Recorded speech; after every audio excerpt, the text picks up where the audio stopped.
السلام عليكم ورحمة الله وبركاته ودي ቻናሌ ቤተሰቦች እንዴት ናችሁ? ደህና ናችሁ? እኔ በጣም ደህና ነኝ አልሐምዱሊላህ። እንግዲህ እንዳያችሁት የበፊተኛው ቪዲዮ ላይ ማለት ነው ዱካሾና የነስራኢን ናቸው። ያው 4 ወር ስንጠብቀው የነበረ ሰይጣን የሆነ ሰውዬ መያዙን በጉጉት ስንጠብቀው የነበረ ቢሆንም ግን መጨረሻ ላይ የሰማነው የተኩስ ድምጽና የጩኸት ድምጽ በጣም ልቤን ሰብሮታል ማለት ነው። ለእኑ የኛው ልጆች ናቸው ማለት ነው ድምጻቸው የተጎዱት የሚሆነው ብዬ ነው የማስበው ማለት ነው።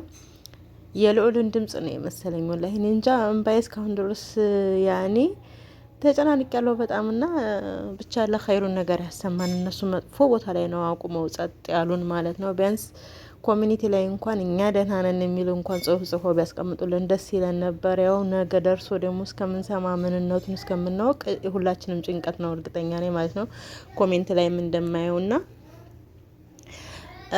የኛ ልጆች ከሆኑ የተጎዱት እንግዲህ አላህ አፊያቸውን እንዲሰጥልን ዱቃችን ነው። ግን ተናግረን ነበር ሁላችንም ማለት ነው። እሱን ስታገኙ የህግ ሰዎች ይግቡ እንጂ ከፊት እናንተ ቀድማችሁ አትግቡ፣ አጥፍቷችሁ መጥፋት ይፈልጋል እያልን ተናግረናል በኮሜንት ማለት ነው ሁላችንም። እና የፈራ ነው አልቀረም። እነሱ ደግሞ ያው ቀድመው ገብተዋል፣ እነሱ ተሽቀዳድመው ገብተዋል። የሰማነውም ድምጽ አለ። ያ ድምጽ ግን በቃ እኔ የልዑል ነው እየመሰለኝ ያለው። ያ የልዑል ነው፣ ያ የዘላለም ድምጽ ነው ማለት ከሁለተኛቸው የተጎዳ ሰው አለ ብዬ ነው የማስበው። ስለዚህ ባካችሁ አሳውቁን ሁኔታውን ማለት ነው።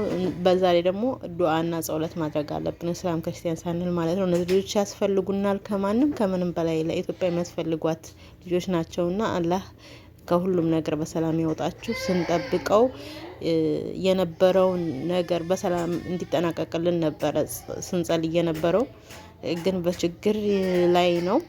እንግዲህ አላህ ኸይሩን ያሰማን፣ እናንተንም ከክፉ ነገር አላህ ይጠብቅልን እያልኩኝ ጀግና ወልዶ ጀግና ያሳደጋችሁ ናችሁ እና ይበገሪ እና በጣም እናመሰግናለን። ዋናው የእናንተ ደህንነት ነው፣ ለኢትዮጵያም ሕዝብ የሚጠቅመው